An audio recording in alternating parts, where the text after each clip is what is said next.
9 ans et 9 mois. Après un long parcours d'obstacles retracé dans ce documentaire réalisé par Florie Martin, c'est donc le temps qu'il aura fallu ici à Cécile et Benjamin pour voir naître un enfant si désiré. Cécile souffrait d'endométriose, maladie peu connue, diagnostiquée tardivement en ce qui la concerne et qui serait la première cause médicale d'infertilité chez les femmes. Mais l'infertilité touche en réalité aujourd'hui 3,3 millions de personnes en France, un chiffre qui ne cesse de progresser. Pourquoi est-ce désormais devenu un véritable enjeu de santé publique dans notre pays? Eh bien, nous allons nous poser la question et en débattre maintenant sur ce plateau de Débat Doc en compagnie de nos invités. Salomé Berliot est tout d'abord à nos côtés. Bienvenue à vous.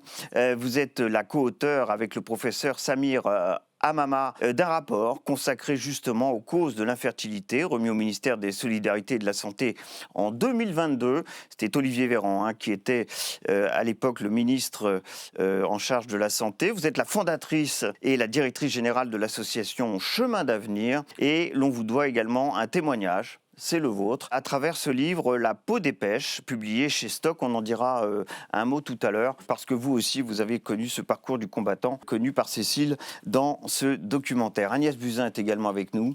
Bienvenue à vous, Agnès Buzyn. Bonjour. Vous êtes professeure de médecine, ancienne ministre des Solidarités et de la Santé. C'était juste avant Olivier Véran, d'ailleurs. C'était durant le premier quinquennat d'Emmanuel Macron, entre 2017 et 2021. C'est vous qui avez notamment porté la révision des lois bioéthiques de 2021 qui donne le droit à la PMA pour toutes, mais aussi, et ça on le sait peut-être un peu moins, à l'autoconservation des gamètes sans motif médical. Et nous en dirons forcément un mot durant cette émission et après ce documentaire. Et puis enfin, le professeur Michael Greenberg est également avec nous. Bienvenue à vous. Vous êtes gynécologue obstétricien, chef du service de reproduction et préservation de la fertilité à l'hôpital Antoine Béclair, c'est à Clamart, pas très loin de Paris pour ceux qui ne connaissent pas. Et vous êtes entre autres l'auteur de 10 histoires extraordinaires de naissance. C'est un livre disponible chez Flammarion. Salomé Berliot, j'ai évoqué votre livre tout à l'heure, votre témoignage qui s'intitule La peau des pêches, cet ouvrage. Là, vous témoignez effectivement d'un parcours d'obstacles que vous avez vécu vous aussi, tout comme Cécile dans ce documentaire. Quelle était la cause de votre infertilité et racontez-nous ce qui a été un tant soit peu ce parcours d'obstacles en ce qui vous concerne.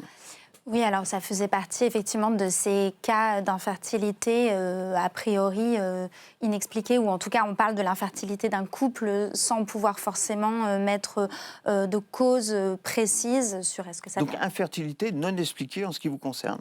Tout à fait. D'accord. Tout à fait. Alors après, il s'avère qu'au cours du parcours d'AMP, c'est déclaré une forme d'endométriose qui n'était pas là au démarrage et qui était là après. D'accord. Mais effectivement, c'est dans cette situation-là qu'on s'est retrouvé avec mon mari il y a plusieurs années déjà, et ce qui a donné lieu à un parcours de plusieurs années au cours duquel j'ai écrit La peau des pêches dont vous parliez.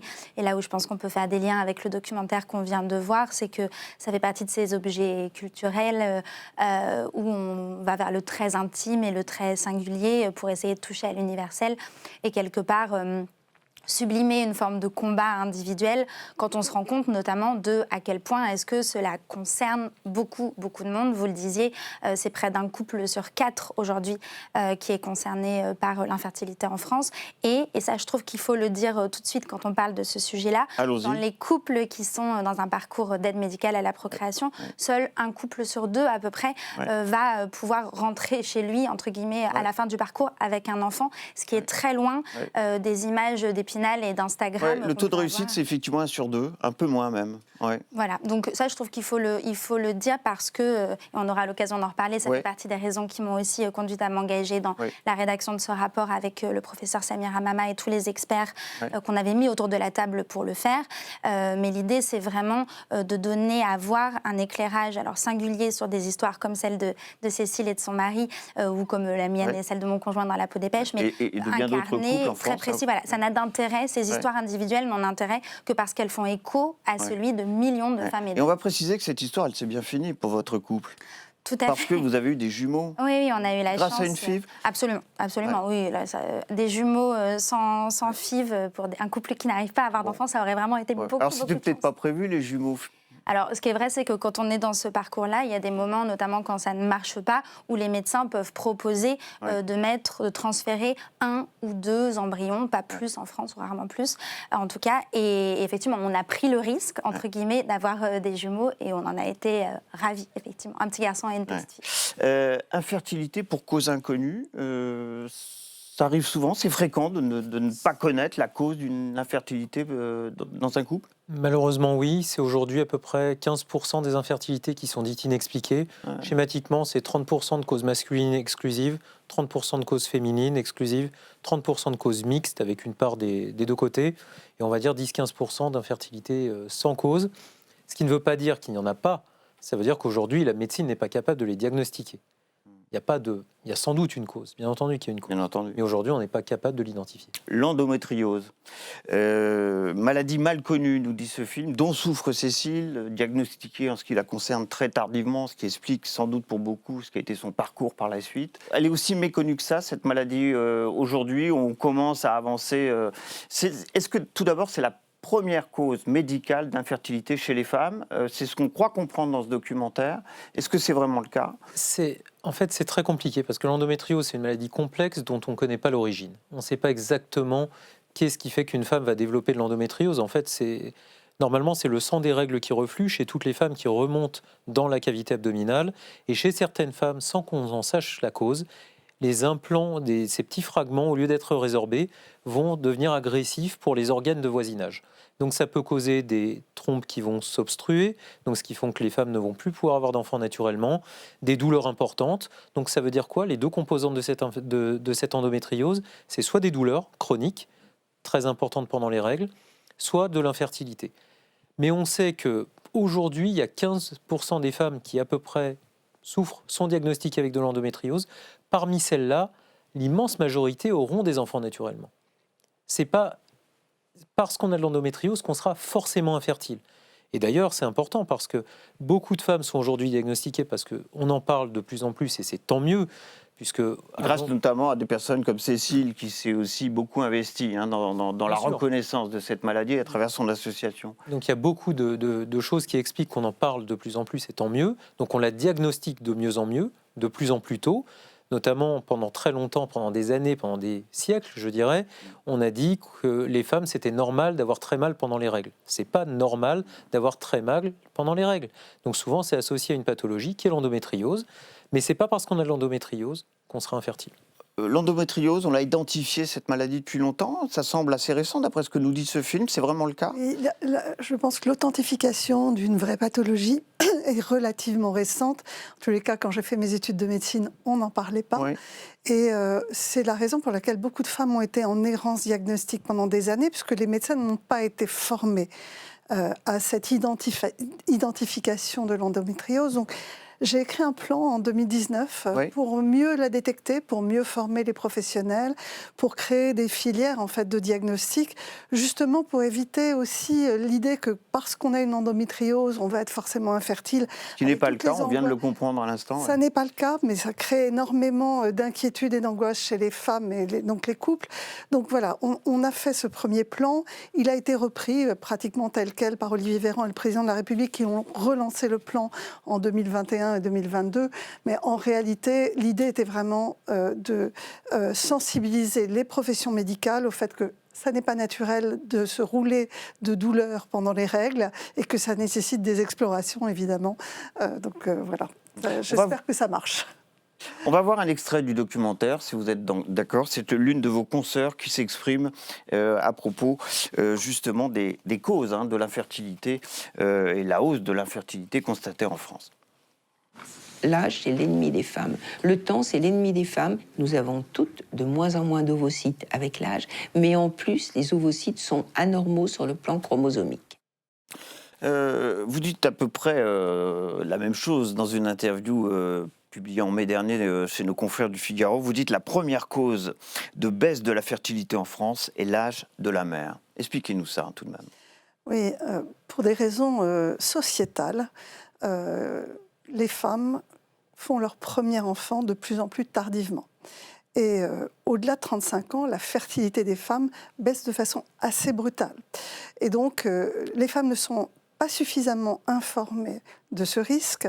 Elles pensent que c'est quelque part une baisse continue, alors qu'on a vraiment un effet, ce qu'on appelle un effet falaise après 35 ans, un effondrement de la fertilité. Et comme beaucoup de couples se forment tard parce que les jeunes quittent le domicile familial tardivement, parce que l'accès au logement est compliqué, parce que certains font des études longues, parce que certains privilégient la carrière professionnelle, et notamment les femmes. Tout cela aboutit à ce que l'âge du premier enfant recule d'année en année, avec une augmentation de l'infertilité qui n'est pas médicale, qui est, je dirais, physiologique. Et donc, c'est la raison pour laquelle je pense que la première chose à faire, si l'on veut lutter contre l'infertilité et quelque part la baisse de la natalité, c'est de faire en sorte de donner aux jeunes un écosystème, un environnement qui favorise le couple, la nidation, si je puis dire, c'est-à-dire la capacité d'accueillir un enfant, c'est-à-dire un accès à un logement décent, par exemple, un pouvoir d'achat qui permette de faire garder l'enfant quand la femme veut travailler. Et tout ça, c'est un environnement sociétal, c'est une politique familiale volontariste. Et peut-être que mon interview a pu être mal interprétée, mais mon idée n'est pas de ne pas avoir de plan sur l'infertilité d'origine médicale, mais de bien recentrer le débat sur la natalité en France, la démographie, sur l'enjeu de société, d'avoir une politique familiale réfléchie pour accueillir l'enfant le plus tôt possible dans les couples. Oui, c'est particulièrement important et particulièrement vrai. En fait, il faut totalement distinguer, même s'il y a un lien entre la démographie et le fait que globalement, les Français, mais pas que les Français, dans tous les pays industrialisés, les couples veulent, et les femmes veulent de moins en moins avoir d'enfants. C'est un fait. Pour tout un tas de raisons. On a de moins en moins d'enfants dans les sociétés occidentales et on les a de plus en plus tard. Et donc, comme on en veut moins et on veut les faire de plus en plus tard, le problème, c'est qu'il y a ce déclin de la fertilité avec l'âge chez la femme, qui est beaucoup moins vrai chez l'homme. D'ailleurs, aussi, ça veut dire qu'il faut informer les hommes de cette problématique féminine pour que ce ne soit pas uniquement de l'éducation des femmes, c'est l'éducation des hommes aussi, qui doivent comprendre la problématique féminine de ce déclin physiologique. Les hommes ne sont pas épargnés par cette hausse de l'infertilité. Oui, exactement. Les chiffres sont assez parlants pour les hommes aussi. Les chiffres sont parlants, voire même inquiétants, puisqu'il y a une baisse des marqueurs de la qualité du sperme qui a été identifiée au cours des 30 dernières années.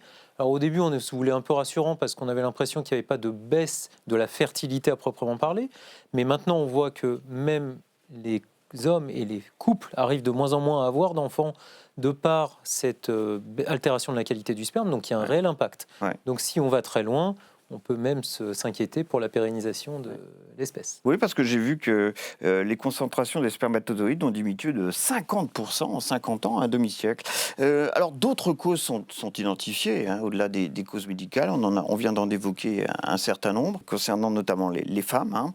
Vous en avez évidemment cité d'autres dans votre rapport. Les facteurs environnementaux. Oui. La PMA, les dons de sperme et ovocytes sont très insuffisants aujourd'hui en France. Et puis la conservation des ovocytes avec l'accès au PMA, l'accès à la conservation des gamètes dans des établissements qui sont aujourd'hui saturés.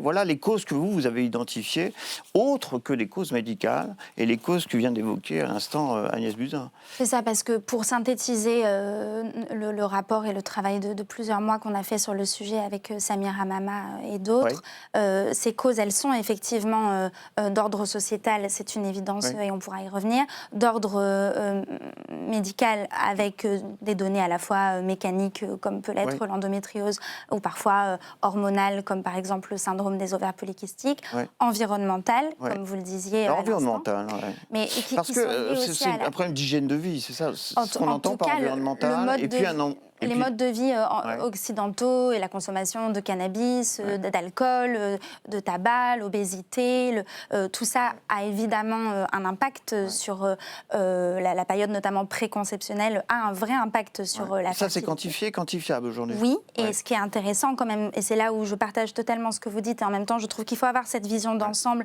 y compris pour ne pas surresponsabiliser les femmes et surculpabiliser les femmes dans ce processus. Et c'est très important de parler parler des hommes dans le cadre de l'infertilité et du parcours d'AMP, et on le disait, le documentaire de Cécile Tony le fait très bien. PMA, c'est la même chose, je le précise pour ceux qui nous regardent. Oui, mais les mots ont un sens et oui. c'est très intéressant de voir. Effectivement, on a dit la PMA pour toutes, c'est-à-dire procréation médicalement assistée, on le rappelle. Hein. Ça n'est pas exactement la même chose d'un point de vue significatif, signifiant que aide médicale à la procréation, que les experts, que les médecins utilisent plus volontiers. Ça veut dire qu'on accompagne des couples hétérosexuels qui ne peuvent pas réussir à avoir une famille sans cette aide médicale.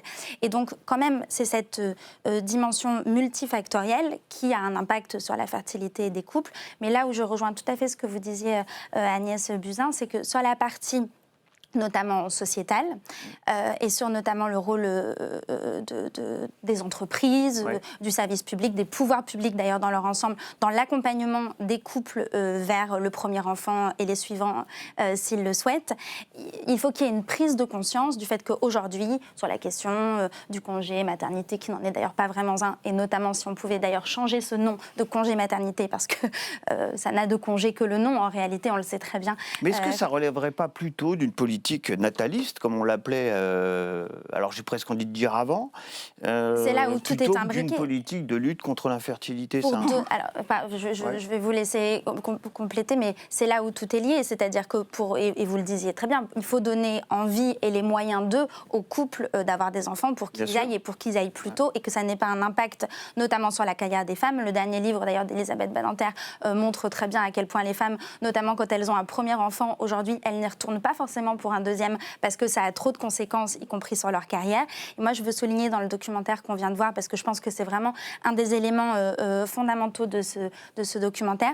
Ce qui est très fort, c'est la dualité qui est très bien montrée entre le parcours d'un couple et notamment d'une femme en AMP qui continue à vivre sa vie, à aller travailler, à franchir les étapes professionnelles, à partir en vacances, avoir des amis, etc. Et en même temps, quelqu'un qui va se faire des piqûres dans le ventre et dans les cuisses matin, midi et soir, y compris quand elle va au travail, faire des fausses couches dans un train pour telle ou telle raison, et de voir affronter un parcours du combattant qui n'est pas assez connu et donc pas assez pris en compte, notamment par les employeurs. Est-ce que ce nouveau droit, la PMA pour toutes, autre nouveau droit que vous avez défendu dans l'hémicycle de l'Assemblée nationale à l'occasion de cette loi de révision bioéthique, cette capacité à conserver ces gamètes sans motif médical, c'est ça.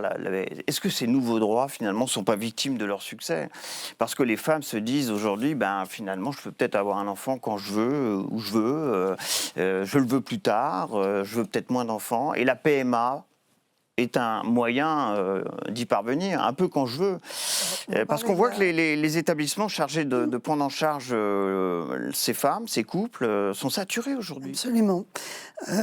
Je pense qu'effectivement, les débats à l'Assemblée ont porté vraiment sur comment on accorde un droit sans aboutir à un vrai changement de comportement sociétal.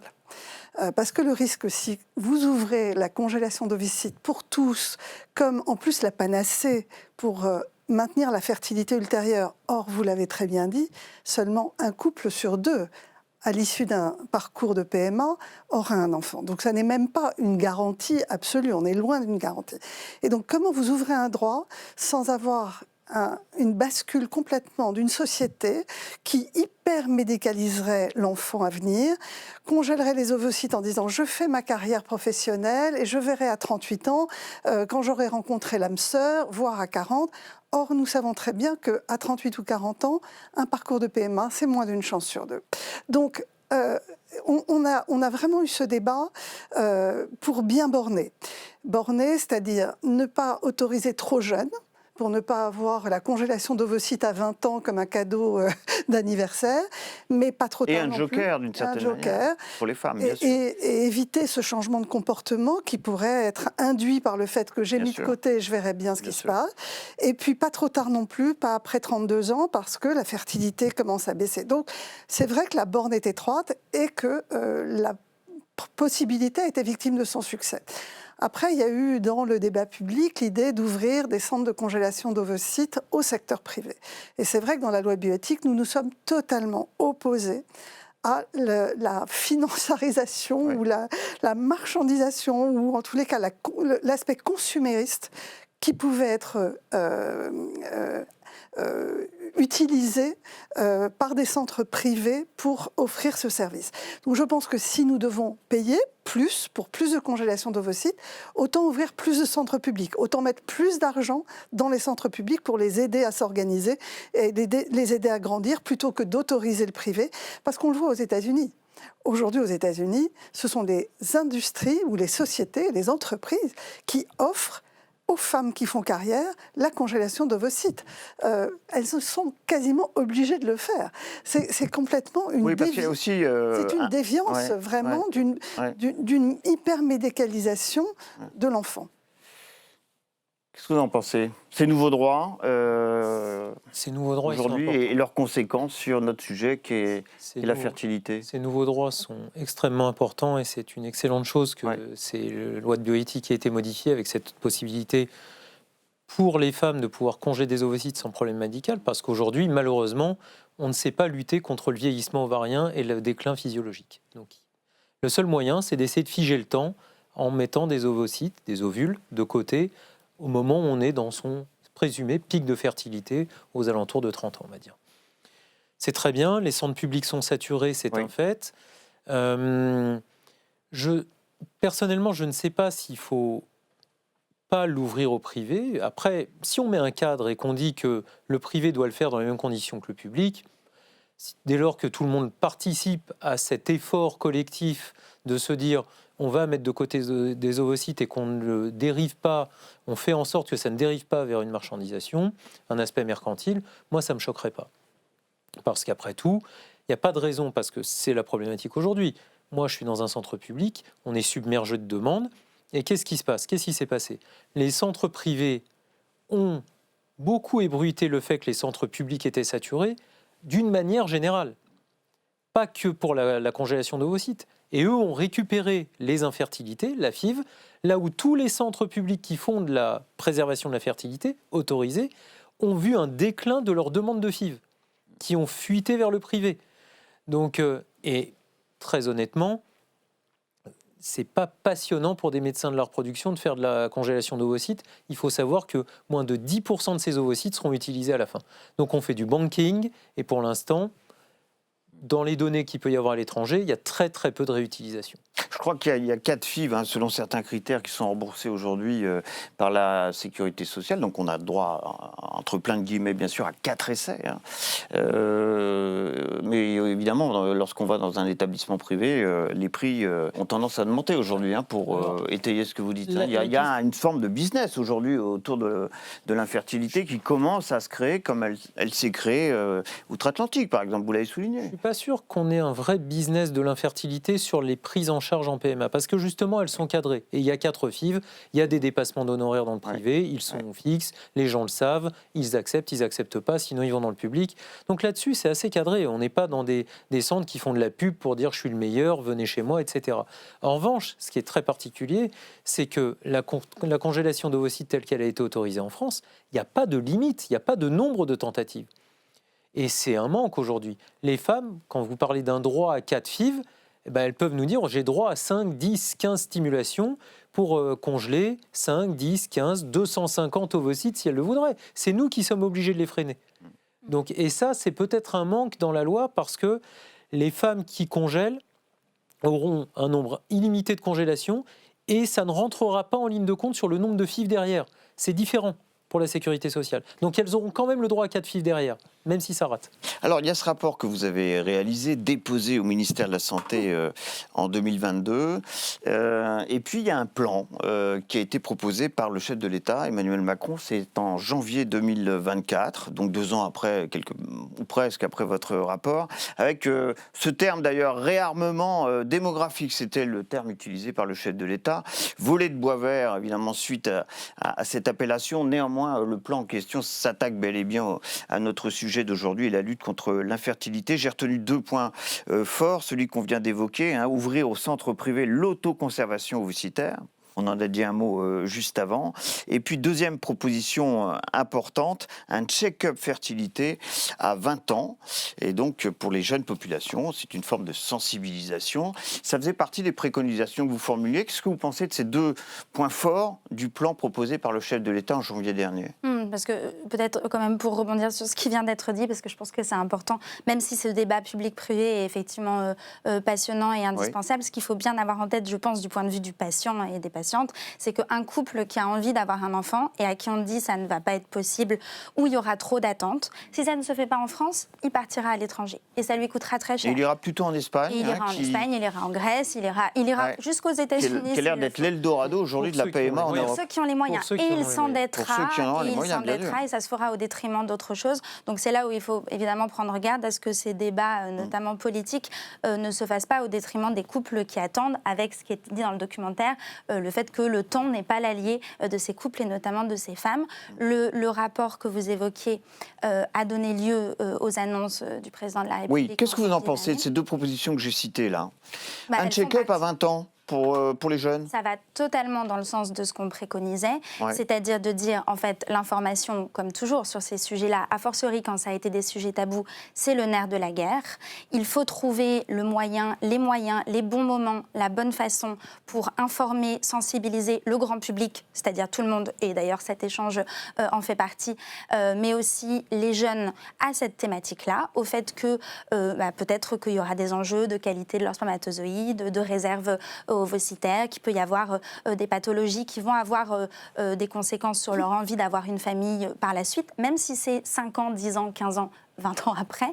Et en fait, ce que je trouve très intéressant sur cette question de la sensibilisation, c'est qu'on voit qu'elle crispe et qu'elle inquiète. Et c'est là où, à mon avis, on est encore sur le sujet. Est-ce que c'est pas un peu anxiogène d'alerter les jeunes sur ce thème de l'infertilité quand on a 20 ans? Merci de Je me suis posé la question. Mais vous faites bien. Vous posez la question comme beaucoup de gens se la sont posée et nous la posent. Et en fait, ce que je trouve singulier là-dedans, c'est que, par exemple, parler des maladies sexuellement transmissibles, du sida, de la possibilité, du risque de tomber enceinte quand on ne se protège pas, de la question des fausses couches, etc., c'est anxiogène. Et quelque part, la vie est anxiogène et on ne le découvre pas. Donc pour vous, ce n'est pas un obstacle majeur. Mais c'est surtout que mieux vaut le savoir jeune et pouvoir prendre des dispositions pour ne pas, quelque part, se prendre un mur 15 ans plus tard, quand il est trop tard. Absolument. Donc à nouveau, l'information, le savoir, c'est le pouvoir. Et je trouve qu'il faut faire confiance en l'intelligence des gens pour se dire que bien informés, bien éduqués et avec des professionnels de santé qui seront capables d'accompagner ce changement de mentalité, ils feront eux-mêmes le tri entre s'ils ont envie d'y aller ou pas et les dispositions qu'ils ont envie de prendre. Agnès Buzyn, vous étiez pour le moins réservée après l'annonce de ce plan annoncé par le chef de l'État. Vous l'avez fait savoir dans cette interview au Figaro que j'ai déjà citée tout à l'heure. Pourquoi ces réserves? Il ne propose pas les bonnes pistes pour résoudre les problèmes de notre sujet du jour? Alors, d'abord, c'est un vrai sujet de santé publique, donc ça ne me choque pas du tout qu'on envisage un plan de santé publique. Je trouvais que ça n'était pas du niveau du président de la République. Et quand les présidents de la République s'occupent de la fertilité des femmes, ou des couples, pardon, excusez-moi, vous avez tout à fait raison, j'étais dans la congélation d'ovocytes, mais des couples, de la fertilité en général, ça peut dériver. Faites plus d'enfants, faites moins d'enfants. Pour moi, ça n'est pas du niveau d'un président de la République. C'est quelque chose qui est de l'ordre. Donc on est plus dans le domaine de la politique nataliste, peut-être là. J'ai trouvé qu'il aurait dû laisser cela à un ministre de la Santé ou au directeur général de la Santé. Voilà. Ça, déjà, pour ne pas lier démographie, natalité, fertilité, je trouvais qu'il y avait un amalgame et que ça n'était pas de son niveau. D'accord. La deuxième raison, c'est cette consultation de sensibilisation qui est pour moi typiquement à évaluer. Et ça peut être une fausse bonne idée. Et ce rapport a été écrit par des gens qui ont soit été victimes d'une infertilité et d'un parcours du combattant dans une démarche d'AMP, soit par des professionnels qui vivent là-dedans. Il n'y avait pas dans l'écriture de ce rapport de personnes dédiées à l'éthique ou à la santé publique, c'est-à-dire à la vision sociétale, populationnelle. Or, quand vous faites une intervention médicale sur une population générale, elle doit être évaluée par la Haute Autorité de Santé. Elle a des bénéfices et elle va avoir des risques et des effets secondaires. Et donc, des conséquences sur les comptes de la sécurité sociale aussi. Non, c'est pas du tout une question budgétaire. C'est même pas une question budgétaire. C'est une question qu'est-ce que ça induit comme changement de comportement? Qu'est-ce que ça induit comme angoisse? Qu'est-ce que ça induit? Et donc, ça s'évalue, ça ne se lance pas dans le débat public en disant on va maintenant dépister l'infertilité avec vous terminez Parcoursup et vous faites un spermogramme. Ça ne peut pas être ça. Et donc, j'ai trouvé que tout ça a été fait sans discernement, avec insuffisamment de précautions éthiques et, je dirais, de santé publique au sens populationnel. Et donc, j'ai mis effectivement beaucoup de réserves sur la façon dont ça avait été écrit. Est-ce que vous avez eu les mêmes réserves? J'imagine que vous l'avez lu attentivement, que vous voulez... Alors, le rapport... D'une certaine manière, vous suivez la mise en place de ce qui avait été préconisé, parce que c'est déjà parti, normalement. Hein. Alors, j'ai fait partie des experts qui ont travaillé sur ce plan. Oui.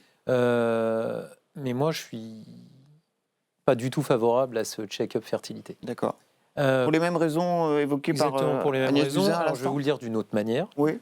Je vais vous dire aujourd'hui, on n'a pas de marqueur de la fertilité chez personne. On ne sait pas, j'ai n'importe quelle femme en face de moi, n'importe quel homme, je ne sais pas s'il va être fertile ou pas. Qu'est-ce qui va se passer?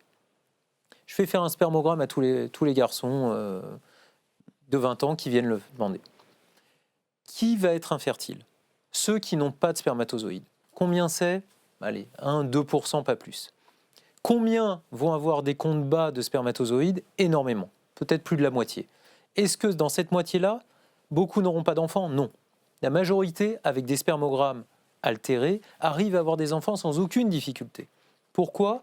Parce qu'ils sont soit compensés par leur partenaire, et surtout parce que le spermogramme, c'est l'humeur d'un jour, et il n'y a rien de plus fluctuant qu'un spermogramme.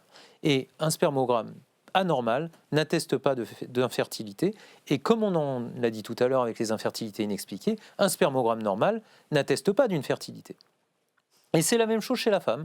Donc on va se retrouver à diagnostiquer ce qu'on appelle des réserves ovariennes basses, qui vont inquiéter ces femmes jeunes. À 20 ans, on me fait une prise de sang avec un dosage d'AMH et un compte des follicules, on va me dire que c'est bas. Qu'est-ce qui se passe chez cette jeune femme? Eh ben, elle regarde sur Internet, elle va se dire je vais être ménopausée très tôt, ça chamboule toute sa vie. Ça veut dire que ce prochain partenaire qu'elle voit, elle va le voir comme il faut vite que je fasse un enfant, parce que je risque de ne pas en avoir, ce qui n'est pas vrai. Ben, ce sera le mot de la fin. Quelques chiffres, vous en avez cité un.